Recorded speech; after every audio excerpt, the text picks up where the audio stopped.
Thank you very much, everybody, for coming to our monthly webinar. This month's topic is Senior Housing in Your IRA, an expert introduction for investors. As a brief disclaimer that we have to give before we start this transaction or to start this discussion, the Entrust Group does not provide any investment advice or endorse any specific products. Any information presented today is for educational purposes only, and all parties are encouraged to discuss with their financial and legal advisors before entering into any type of investment. Here's a couple of the items that we're just going to go over today. And if you have any further questions during the transaction or during the presentation, please feel free to go ahead and type those into the chat box. We will be just having a Q&A discussion at the end of everything, so you can get more details about the information if you need it. As a brief introduction for myself, my name is Jacob Marchini. I've been here at the Entrust Group for over 9 years, and I am CISP certified, meaning I have a certified IRA services professional designation from the Bankers Association of America. Some general information about the Entrust Group for those of you who are joining us today. We are self-directed IRA administrators, meaning we help our clients invest in private equity, real estate, precious metals, and other types of what we call alternative assets. We're very proud of our knowledgeable staff, many of whom have the same sort of CISP certifications that I do, and we hold monthly webinars like this for the benefit of our clients. More general information about the Entrust Group, we have over $5 billion of assets under management across 24,000 plus investors. We've been in the industry for over 40 years, since 1980, and we offer a single point of contact for our new clients. So if you have any interest in joining up with us today as a new client, then you will have a single point of contact as your main contact with us to provide personalized service to you for getting things started.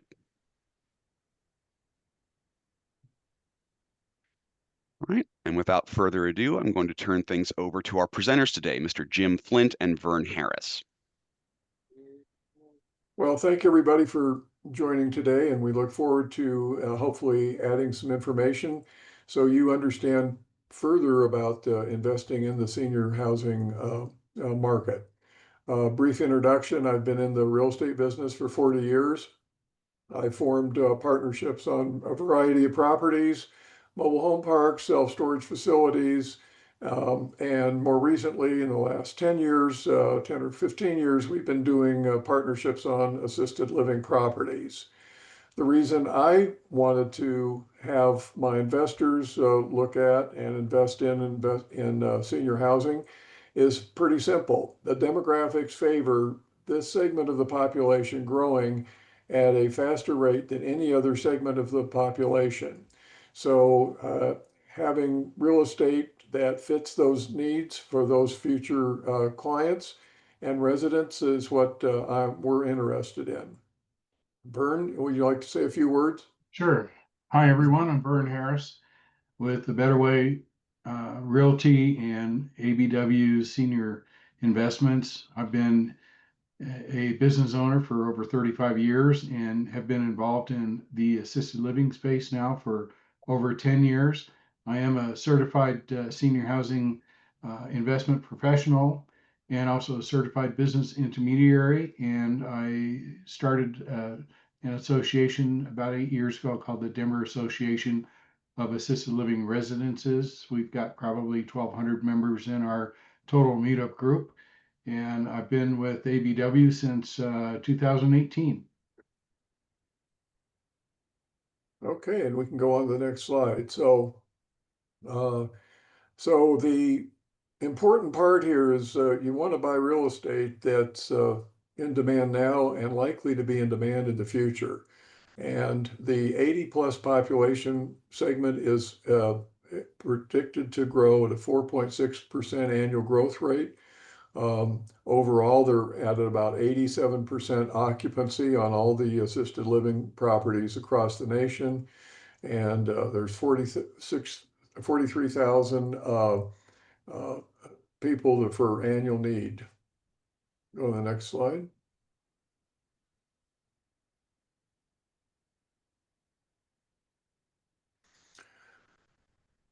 So this is our basic idea about why we're doing what we're doing. We're seeing that the demand is increasing because of the population and the demographics, and we feel that we can find the property that fills that kind of a need, and in the locations, and then like any kind of real estate or business, you have to have an adequate operator or manager to operate the property. We do that by two different methods. We find the property, match up a operator, and they do a triple net lease on the building. So we're not subject to variations of occupancy, taxes, insurance, upkeep, things like that. These are true triple net leases where the operator or our tenant manages and takes care of all those problems and send us a rent check. And the only thing we pay out of that would be our management fee for supervising and making sure that they're complying with all the state regulations and the mortgage payment. And then the balance goes to the partners. The other way that we're exploring to do this to get into other markets besides Colorado, where we currently have 42 homes and several hundred beds operating under this kind of operation. But we want to change to also add having professional managers that have experience in different cities that we're interested in investing in. Obviously, the cities that we want to invest in are areas that the retirees are retiring in that have the most growth of any other city in that 65 plus age bracket. So we think it's a good idea to invest in real estate where the demand is increasing. Vern, do you have some comments? Oh, I think you've outlined it pretty well. Again, the opportunity to step into the operations is a pretty big jump in what the ROIs end up being. So that's something we're exploring pretty hard right now. Okay. So in the senior housing segment, there are these four basic categories. Independent living, where you're providing housing for people that are probably still driving and just don't want to live alone and do not have family members nearby to look after them. And they want to be part of a community of like-minded people. And so they'll live in a small one-bedroom apartment kind of arrangement, but food and other activities are available a short distance away. When they need to have more care, that would be the assisted living, and typically when they need help with two or three of activities of daily living. So these are the typical kind of retirement home that we think of. Some of these are independent and they are standalone buildings. The independent living may be also standalone or part of a large complex to have continuing care. Then the next level of care that people usually need would be the nursing care, and that means that you're unable to perform most of the activities of daily living. And so that's the nursing care kind of properties. And then the also memory care for Alzheimer's patients. And that would be for usually a lockdown facility. And again, each of these four facilities can be independent and standalone buildings. And sometimes it's continuing care with all four categories in one location. Vern, you have anything? Well, we're not really doing anything with nursing care in our group. Mostly assisted living and memory care is what we deal with. We are exploring independent living, but nursing care is something that we've kind of stayed away from. Okay, next slide. So to give you some idea of the value of real estate, there's 24,000, almost 25,000 investment grade properties out there. And these generally are going to be above 16 bedrooms. There are certain fair housing rules that apply to 16 and fewer resident properties. And actually, someone can start in a group home or assisted living home or memory care home in any neighborhood, in any HOA without any change in zoning anywhere in the United States because it's covered under the federal fair housing. So just as you can't discriminate based on age or race, origin, things like that, the fair housing also covers the fact that a home in a residential neighborhood, if it's converted over to have adequate ADA bathrooms, fire extinguishing systems, things like that, it can be an assisted living and other types of group homes, which could be for sober living and things like that. But the investment grade properties are generally larger than that. And when you get above 100 bedroom places, you run into competition uh, with the REITs that are trying to buy those. And they can be a good way to invest in the assisted living market, senior market. Um, and then there's other alternatives to that. Obviously, smaller operators like us maybe have less overhead. But a total of 3.2 million bedrooms and the market value of almost $500 billion.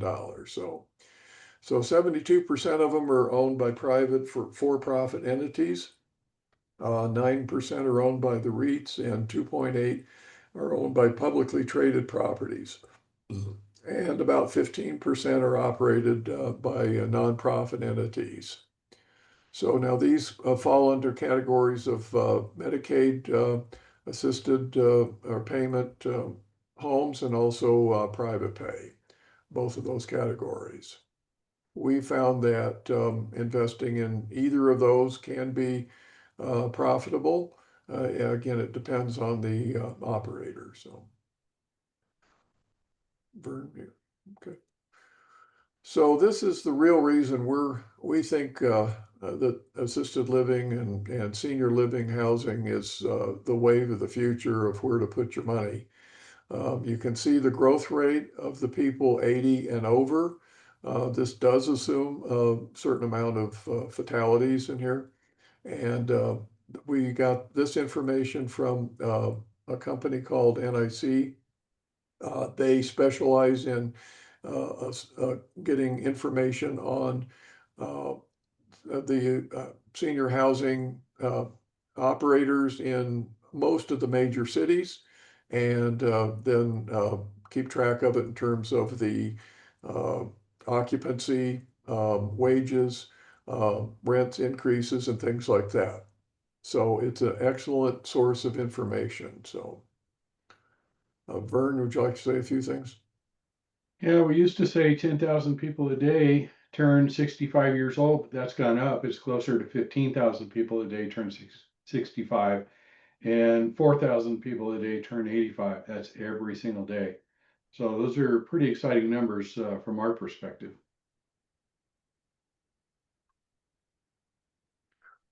So again, that's just a graph to show the increase in population of these segments that we feel that it's a good idea to own real estate that serves this market. And uh, so you can see it's increasing for the next, realistically 30, 40 years. So Can we go back that slide right? Yeah, this one, this slide is exciting to me because as we look at that 75 to 85 plus population and how much it grows, we're almost to 2030 and you can see it goes up exponentially and will continue to do that until, well, it will do this until the end of the century. So it's pretty exciting to be in this space right now with those kind of demographics going on.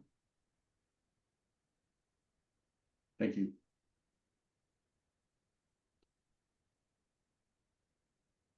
Bert, you want to do this one? Yeah, so not only do we see older people increasing, but the activities of daily life, the needs there, but the family caregivers are shrinking. So that adds to the need for these beds. It's not like you can keep mom at home. A lot of these families are now two-income families and don't have the ability to have somebody at home taking care of mom. So you add that on top of the factor that the population is increasing, it really brings up the needs, which is kind of outlined there in that orange line there. So it's just a much bigger need that's coming up with those two factors. Okay.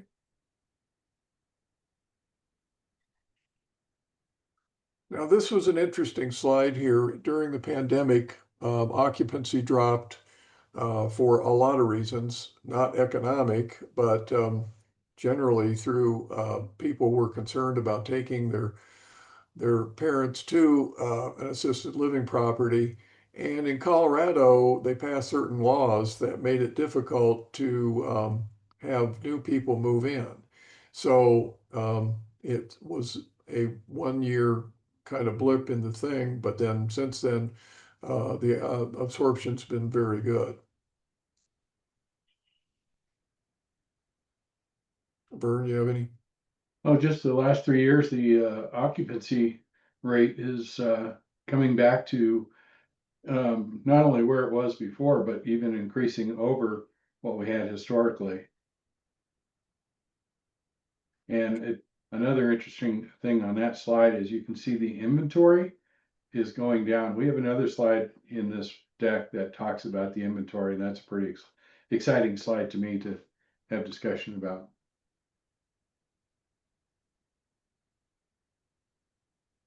So the occupied units continue to climb to new record highs, both in terms of percentage and absolute amounts.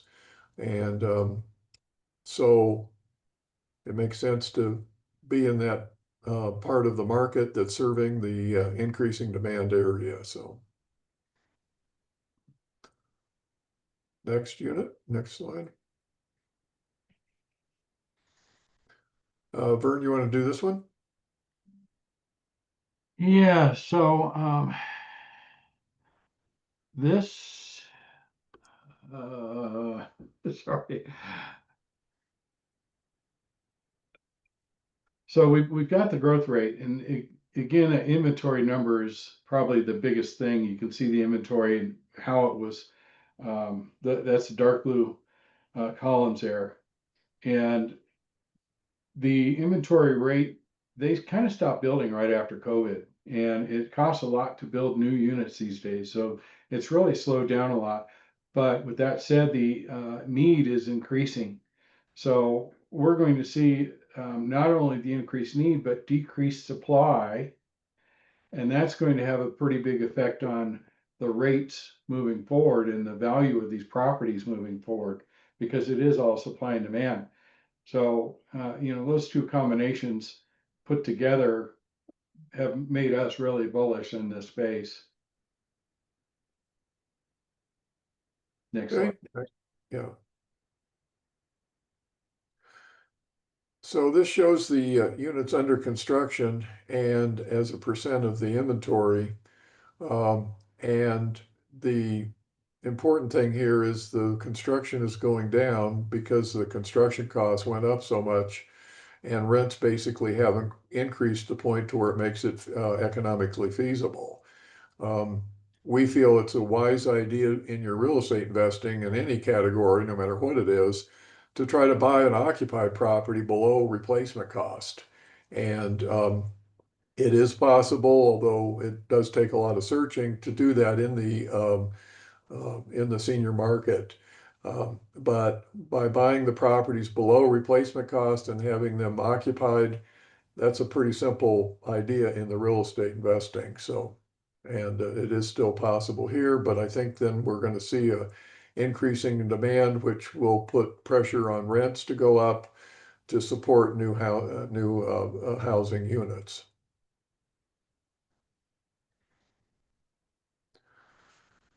Vern, you want to do this one? This goes back to what we were talking about with the construction and the fact that there's less going on, and you can see with that orange line that they're down to almost nil right now in new construction. So that's going to be very challenging moving forward with the needs that are coming up, and it just it kind of reinforces what we're saying here. The demand is ramping up and the pipeline's drying up. So, we have a little quote at the bottom. It's a textbook pricing power for any existing assets, and that's typically what we target as something that's already up and running. Yeah, with the projection of 560,000 new bedrooms needed by 2030, but only 191,000 are projected, there's going to be a significant shortage, which will put pressure on the rents to be increased to the point that they can support new housing units to be built.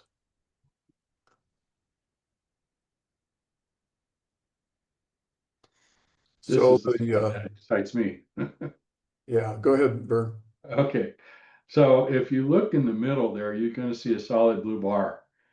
And that is the most senior housing units that they've ever delivered in the history, in the 21st century at least. 56,000 units. So that's the most they've ever done. And the orange bars represent the need that's upcoming. You can see in 2027, there's almost 150,000 units that are needed. Their current development pace is at light blue bar at 26,000 units. So even if they built the most that they would have ever done, they still need over 200% of what that number is, and they're only at 25,000 units. So they need in 2027 almost 6 times what they're developing today. So that's a huge number. And that's why we think that the operators that are currently up and running can push their rents. They're going to see occupancy fill up to probably over 95% on average. Right now, they're probably in the 87 to 92%. And it's going to allow them a great opportunity that they can increase their rents, increase their occupancy, and really make some good profits out of these facilities. So this is why we think, to me, it's the most exciting slide of the deck. And as we have on the slide there, zoning hurdles. It's not too hard to get the zoning. It's hard to get the final building built. In Colorado, due to certain regulations they've instituted, it takes a year after you get the building completely done and have an occupancy permit, the certificate of occupancy, it takes a year to get the license from the state before you can start filling it up. So those kind of restrictions make Colorado an attractive place to buy an existing building because competition is really stymied by the legislative rules that they've come up with. So, but we look for other states also just to be diversified. As I mentioned, we have about 42 homes, and that translates into how many beds, Vern? That we have, Yeah. we're around 800. So we feel that's a good statement for Colorado, but other states have good growth also, and those would be good to go to. So next slide. So this shows the different categories of demographics and their net worth that they are projecting to be able to afford the assisted living properties. Most of the time, the seniors sell their home, which is paid for, and they have plenty of money to move into an assisted living for the rest of their life. There's really two categories that you'll look at when you investigate investing in assisted living. There are some companies that require a large deposit. 200,000 or $300,000 in some cases of one property here in Colorado. And it's still in the $7,000 to $8,000 a month range on top of that. They do get 90% of that money back after they've passed away or moved out. Within 3 months, they'll pay that to the heirs. But these are very nice places. They'll have 5 or 6 different restaurants available, but they're very, very large properties. We feel that having some experience with my own dad in a medium-sized facility, you get better care when it's not, 100 units and up. The 40 to 80 bed place is much better. We feel to give better service for the customer and for the resident. And let's be realistic, we got to keep the resident happy, otherwise you're not going to fill the place up. So next slide, yeah. Vern, you can do this one. Yeah, another thing that we like about this is how resilient. If you see that solid yellow line that goes through, that is the rent growth for senior housing compared to the other lines of rent growth. And you can see when we had the crash in 2008, how everybody, their rent growth went into the negative. And the senior housing, the only thing they did was not grow as much. So if you take the big one there, which was hotel, they were giving pretty big discounts over their rates, and same with industrial and apartments. Pretty much everybody went to the negative in growth, which means that if they were charging $100 and now they're charging $95, where the senior housing, if they were charging $100 before, then they went up to $103. So they didn't really lose any growth. They've continued to grow percentage wise throughout the years, and we believe that trend is going to certainly continue based off of the demographics and the things we've shown you there. So it's probably, in our opinion, the most stable asset class that is available. Okay. Next slide. So these are the cap rates of the assisted living properties. We feel that these are averages, and when you look for a property, you can look for some of them with these kind of cap rates, but with interest rates, although hopefully they'll be going down today, maybe.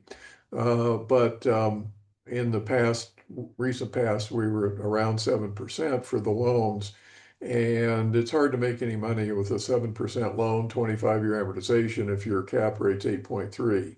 So when you look around for the properties, there's some that emphasize the growth, and having bought properties that were on the growth side, you don't get any cash flow for a while, but then the capital gains is substantial at the end. And it doesn't matter whether it's a mobile home park or assisted living property or self-storage, the same idea, it's still real estate. So when you're looking at these properties, try to figure out, are they really emphasizing the growth value, or is it going to be kind of a steady income property, and then fit that to whatever fits your investment goals. Okay, next slide. So we feel it makes sense to invest in this market because of strong demographic growth, much stronger than any other category. We're in Denver, and they're building lots of large apartment buildings, and already they're starting to see the vacancy creep up, and the rents having been stabilized, in some cases going down. Whereas with the assisted living, we're raising the rent and keeping the places full. So think about, what demographic do you want to appeal to, and then what city might be the best thing to invest in. With limited new supply, meaning because of construction costs, and still interest rates are pretty high, and as compared to a few years ago. So that puts pressure on creating new properties at much higher prices than you can buy an existing property for. And 16 consecutive quarters of occupancy improvement. I don't think you can find that statistic on any other type of real estate. Any other comments, Vern? No, no more on that one.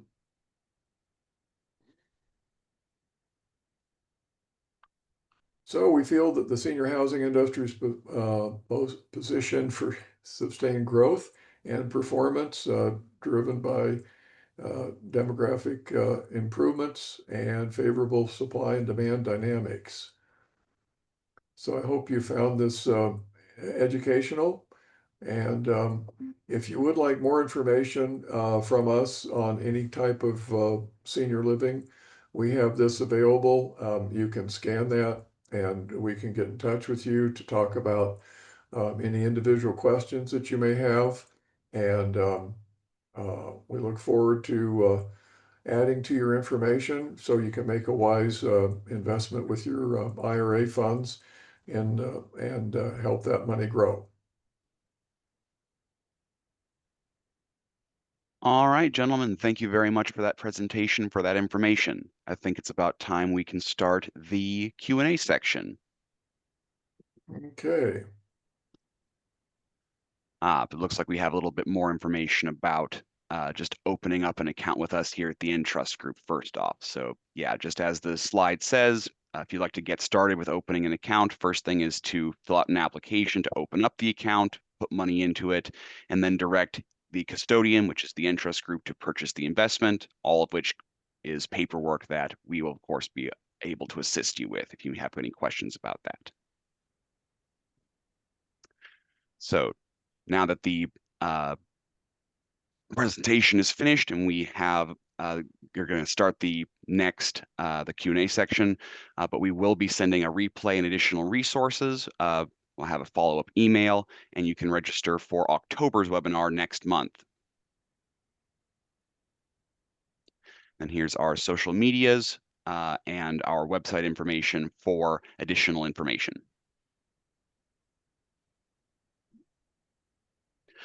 All right, and so without further ado, here's our contact information. Just go ahead and read some of the questions here that were asked during the presentation. And if anybody has any additional questions, please feel free to just type that into the appropriate section. We'll call them out.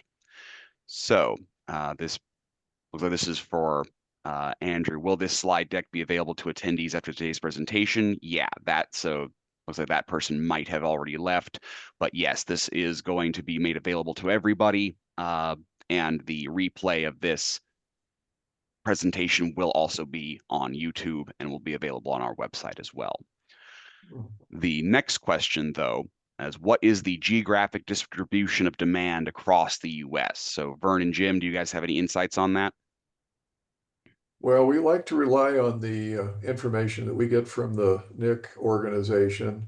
We do pay $20,000 a year to get this information, and and we've concentrated on 5 states. We've concentrated on Texas, Arizona, Nevada, Colorado, and also Georgia. And based on the information that we have from them, those seem to be the best states. And certainly Florida would be good, but we are concerned about the insurance issues down there, having had properties in Mobile, Alabama, and subject to the hurricane program for the last 20 years. And insurance issues with all of that. We've just decided to stay away from Florida, but I think the other states that I just mentioned are good. Certainly the Pacific Northwest is a lot of growth up there also, and the assisted living properties are doing well in Washington and Oregon, but they have really restricted current operations and future buildings with regulations that are very difficult to operate a business with. So, but you can always check out through various websites what states are having the growth of different of the senior demographic group. So, Thank you very much, Jim. Next question. You spent a lot of time covering the demand. I'd like to know how you guys invest the money. Are you buying, building, and converting? well, we did that when we started 15 years ago. We bought single family homes and converted those to assisted living and rented the properties to operators. Um, with the price of homes going up, we did that for about 5 years, 5 or 6 years, and then the home prices went up so much it wasn't economically feasible anymore. So we tend to buy two types of properties. One that needs some fix-up work. We recently purchased one in Scottsdale, Arizona for $6 million. And that has how many beds, Vern? It is 106 beds and 94 units. So if you figure, that's like 60,000 a bed, and which is a bargain price in any world. And but we've also spent an additional $2 million for some improvements to the property. But even so, 80,000 a bed, it's still a very good below market price.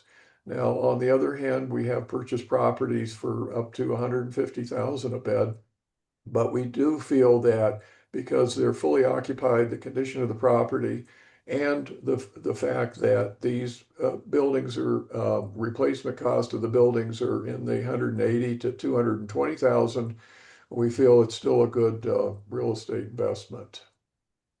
Higher on the replacement cost, Jim. 250 to 350 is what the new construction is. Yeah. There you have it. Next question is, how did you operate your properties during COVID? Well, all of our properties are leased to the operators, and so our operators, for the most part, were able to uh, comply with the state regulations and federal regulations and at least maintain an occupancy. The state did make it difficult to move in new people. Um, they basically wouldn't let anybody tour a property. So our property managers, I mean, our tenants, our operators, that had excellent websites with tours on the websites of the properties did okay. The other operators that had a more basic website that didn't have good pictures of the inside struggled quite a bit. And but a few of our operators did figure out some legitimate ways around some of the rules and were able to continue on. Um, for the most part, our operators paid the rent to us, even though their occupancy did drop.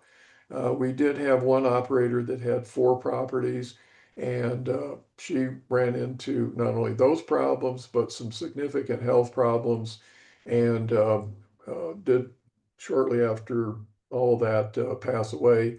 So that's why we're looking to buy larger buildings that we can have property managers run so we aren't dependent on one operator. Mm. The next question, in your financial models, how long is the typical hold time and when do you start distributing? Well, up until now, that we've kind of shifted towards the property management idea, all of the properties were leased and we had distributions usually 2 or 3 months, starting 2 or 3 months after we buy the property. And then we make distributions every other month after that.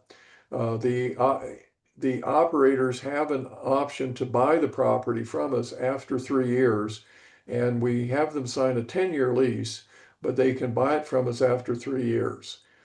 Most of our operators do buy the property from us after 3 years because our rent is higher than what their payment is, and they can get an SBA owner occupied owner run property loan, And so their terms on their loans can be more favorable than our loans. So it is an incentive for them to improve the property and improve the operation of the property. So therefore, the property appraises for substantially more, and then they can use that difference between the value and our option price for their equity portion for the loan. So usually in 3 years, if people do want out, the building's being sold. Some of the funds we have multiple buildings in it. So, but if somebody wants out, it's been relatively easy to get people back their full uh, investment. And because we set these up to be income producing partnerships, there hasn't been a big increase in value in the properties. So, because the option price is going to be about 10% more than what we bought the property for. And so the overall returns can be pretty good. I know we aren't supposed to get into all that right now, but that's our philosophy. But we are looking to buy some buildings that and have a property manager. They get a substantial fee, but then we get all the upside when the building's sold.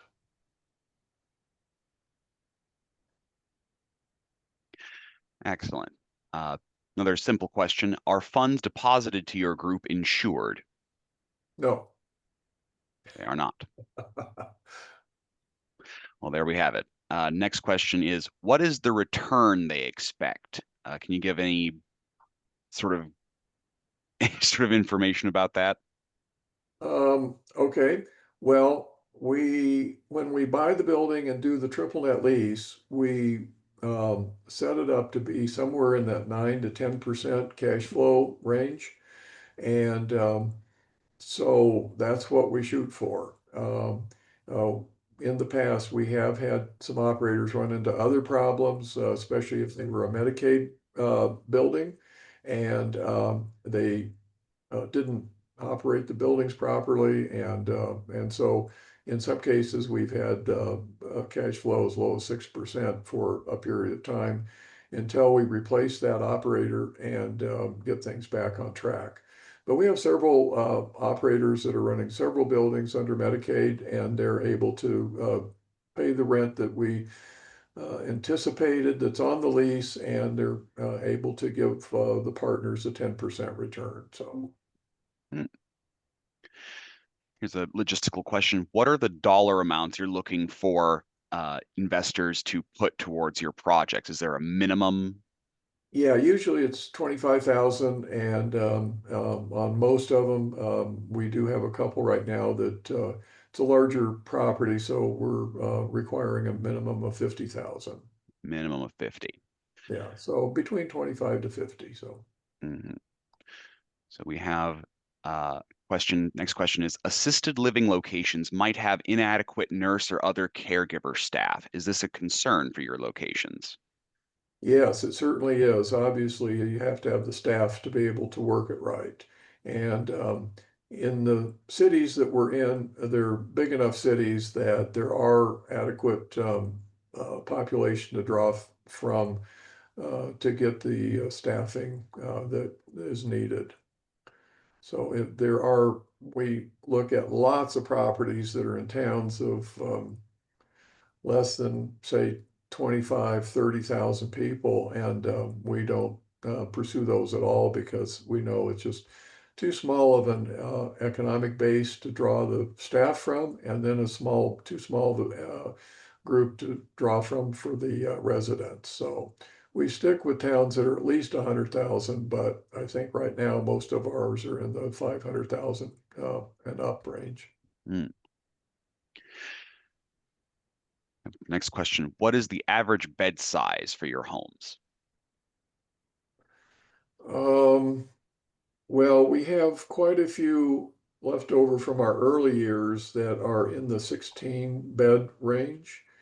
But in the last, I'd say, 4 years, Vern, we've been in the 30, 60, the Scottsdale ones, 100 beds. One in Las Vegas we're working on now is licensed for 80 beds. Is it Vern? Yeah, Vern takes care of 64 units, licensed for 80. 80. And but like I said during the presentation, that we like the 40 to 80 bed range. Um, I think it serves the residents better because the staff gets to know the people and the buildings aren't so big that people get lost walking around them and things like that. So, We have somebody ask, what are some criteria you consider in setting up operations? um, well, the first thing is, um, what's the building like? Is it adequate room size? Does it have adequate meeting rooms, kitchen facilities, dining rooms, and the overall condition and age of the building? It's an older building, then we're going to be looking at probably replacing air conditioning um, and major HVAC kind of components. So we take that in consideration when we make the offer to purchase the building. If it's a newer building, this one in Las Vegas is only 7 years old, so we aren't looking for any major repairs right around the corner, certainly by the time it's 10 years old, but we set money aside for that. The other criterias would be, the size of the population of that the property is located in and where it's located. We like to try to find a building that is close to the upper income areas and upper home value areas, thinking that the adult children probably live there and they'd like to have easy access to their parents. So. The question, is the future investment per location or into a fund, has been asked. We do it both ways. Sometimes we'll have a fund for one building, and sometimes we do retain the option to add other properties to the fund. Our oldest fund probably has 15 buildings or something. Vern, you think REO's about 15 or? Yeah, somewhere in that range. We've sold some and we've acquired some.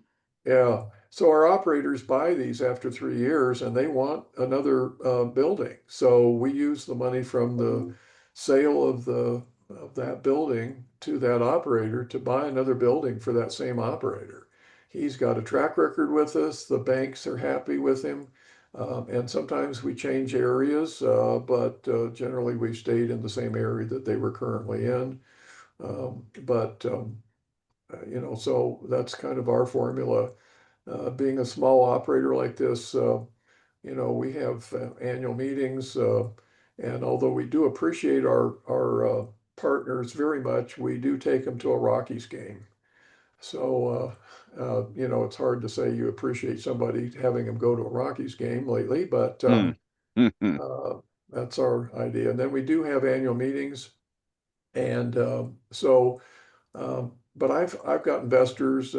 Dr. Larry's been with me since '85. That is 1985. I would like to emphasize that. So, and so we've had investors with us for a long time, and they're happy with our returns. And so, but if the building's more for the an upside thing, we probably would make it a standalone building. And then, when that building sells, we'll give the people the option to take their money, or we can roll it over into another building. So, We have another question. What is the profitability of investments in your business? I think that was answered in a previous question. You shoot for around 10% is the yeah. projected, yes? Well, yeah, our fees are uh, we usually get a 3 to 5% real estate commission. And then there's other fees, obviously loan fees, appraisal, all that kind of stuff. And the price that the operator can buy the property from us for after 36 months is usually 10% higher than our original price. And of course, we paid the loan down a little bit.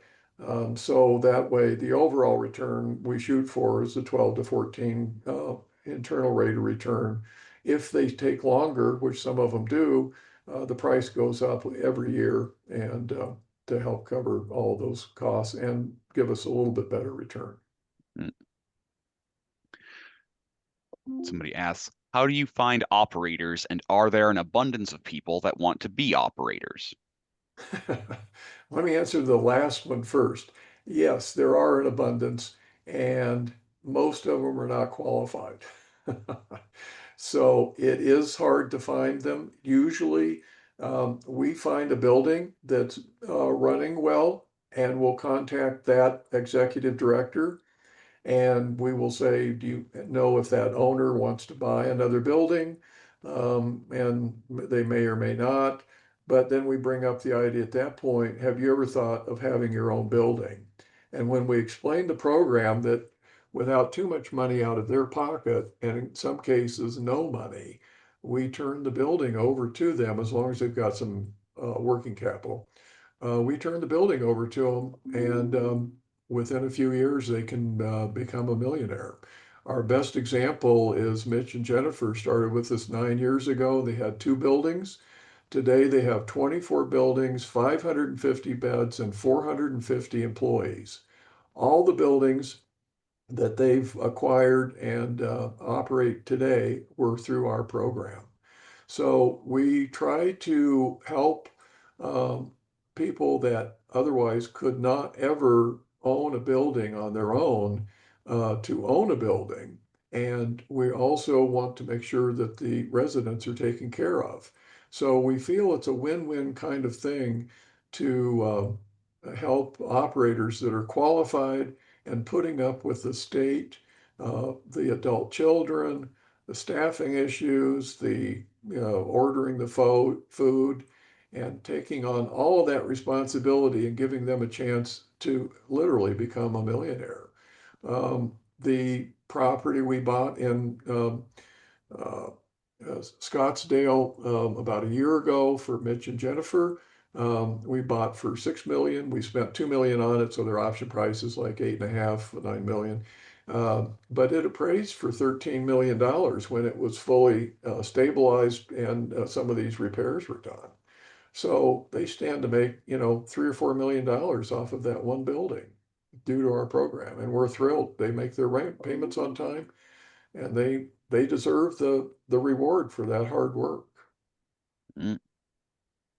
So, and let me just add, if we can't find an operator and we have a good building, that's when we pursue a professional manager that has experience in that neighborhood and that type of property. And we have somebody else asking, what do you expect for average annual profit margin per home? So it seems, Well, I think we can still give in that 9 to 10% cash flow. Maybe there's going to be a little increase. So if we start at 9, we get up to 10 by the third year. And then the overall return should be in that 12% range. That's on our triple net lease program. Yeah. Yeah. With the professional managers, I mean, if we would have bought that building in Scottsdale on our own, we would have had no cash flow for the first year. But now that it's starting to get stabilized and the rents have been adjusted to market, um, that difference between what we've got into it of the 8 million, 8.5 million, and the ultimate sale price would go to the partner. So. mm. And somebody asked, what amount of investment are you requesting? What is the return and what is the collateral? I believe in a previous question you mentioned that you were looking for a minimum investment of 25,000 to 50,000, correct? Correct. All right. And then what is the return? We're talking about somewhere between 9 and 10%, and the overall return probably about 12%, I believe you said, correct? Correct. And then if we do the property manager, we probably would have more on the upside, but less initially. So. Okay. And then what is the collateral? Do you have any answer to that question? Well, they are in a partnership that is entitled to the property. So they aren't buying stock in a company. They have direct ownership of the partnership that owns the property. So, There you have it. Are the units typically new build or remodeling of existing homes? well, 15 years ago, we did the remodeling, but now, and converting homes. Now it's more of paint, new flooring, new lighting, um, maybe out something on the outside. But the property in Scottsdale was unusual that we spent $2 million on a $6 million property. Most of the time, we'll spend two or $300,000 on a $4 to $6 million building. Property in Las Vegas is 13 million, and I don't know where would spend a dollar. It's in excellent condition. So, Hmm. Then somebody asked, do you have a prospectus or investment thesis, and how do we get one? well, if you contact us, we'll send it to you. And we There do you have have it. an offering memorandum currently. Right. And then, you know, our the contact information for both Vern and Jim is there on the front slide, so that's how you can contact them by email or by phone to get that.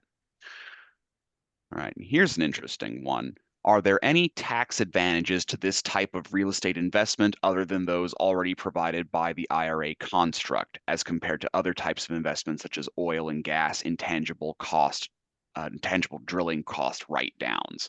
Now, that is a question that should be directed to your CPA or tax advisor. That's not something we can really discuss here, unfortunately.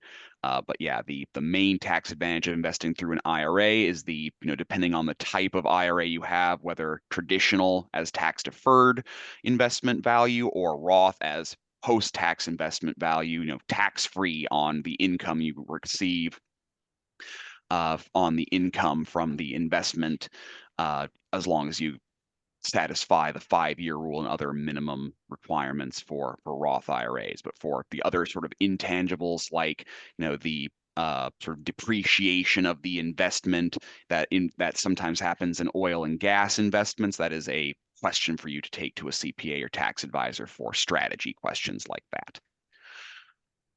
Next question, this is probably going to be for you, Jim. Is there a separate LLC for each building? Would the investment be building specific? And I think we've covered that a little bit previously, yes? Yes, it depends. Some of them are individual buildings and some of them are a fund. So we do both. Hmm. Next question. How many properties have you bought and sold? Um, well, we have 42 or 3 now, and we probably had, Vern, do you have a better idea on that? I'd say 80 to 100 total between. Yeah, now we do brokerage work, so sometimes we have a client that wants to buy a building on their own. And so we help them do that, and then we help them get a manager, and sometimes we manage the manager, and sometimes the people want to do it themselves. So, so because people might want to trade a rental house in or something, and then that doesn't work on an IRA, so they'll just buy a building on their own. So, yeah, I would say, and over 15 years, it's probably been close to 100 that we have bought or helped a client buy and then sold. I don't know how many, 40 or 30 of those or something, because some of them Hmm. went to the clients. Next question. How is the overall investment split between the three categories, independent, AL, MC, etc.? The potential return would be the same. We do have one property that's has independent living and assisted living and memory care on it. Doesn't have nursing home, but so we do have some independent living. The returns are pretty much the same. I don't think if we did categories, I don't think one would be more outstanding than the other. You know, you've got a building to maintain in either case. But less staffing on independent living, so that's a potential plus there. But of course, you have much higher rents on assisted living than you do on independent living. So, Hmm. And then the last question that we have on the list here, do you ever start with a strategically located infill land parcel and do a ground up construction project? no. It takes too long to get the zoning, too long to get the building. And when we can buy the building at, 50% of replacement cost and it's generally full, why build something? I mean, there's no economic reason. I couldn't make a good economic case to investors to have them give me the money um, to do that. Mm, Plus, well, I have no hair left to go through a building program. So, all right. We have another question. We have an appreciation of, I appreciate your time today. So oh, likewise, Jim and Vern, we appreciate you guys coming on. Looks like our audience is also appreciative. One other question though, do you convert hotels? no. No. Probably a possibility that that might work if you could find one cheap enough in the right neighborhood. But it is, you'd have to have all the bathrooms be independent, be ADA approved. And now some of the states require elevators to be big enough for a gurney laying flat. And some of the elevators for hotels wouldn't be, or motels wouldn't be big enough, and trying to redo a elevator would be a nightmare. So I used to have to add one on the end of the building or something. I think that would just be a lot, just again, let's just buy a building that's mostly occupied at a good price. Mm. All right, and that was the last question currently. Oh, here we go. Alex Mdadi coming in. If you ever consider converting hotels, I know a great opportunity in Southern California. Well, there we go. We have a little bit of information there. Yeah, well, have them send it to us. We hate to say no without looking at something, but maybe it's a possibility. So. Mm. Okay, anybody else? Going once, going twice. And Alex says he'd be more than glad to to send you information. But if there's no more questions, I believe we've reached the end of our Q&A session. Okay, I'd just like to say, and I should have done that in the beginning, that I've used you guys for my IRA, and I've had other IRA companies, and you guys are much better to work with. We refer quite a bit of business to you guys too from people that are dissatisfied with the other IRA companies. So, And we appreciate that, Jim. yeah, So Jim and Vern, we thank you again and Alex, looking here, you need their information, Vern and Jim's information, as well as mine, if you ever want to get in touch with me and ask questions, is available on the screen here. You can email or give us a call, whatever is more convenient for you. But without further ado, if there's no further questions, Vern and Jim, thank you very much again for giving this information for us today.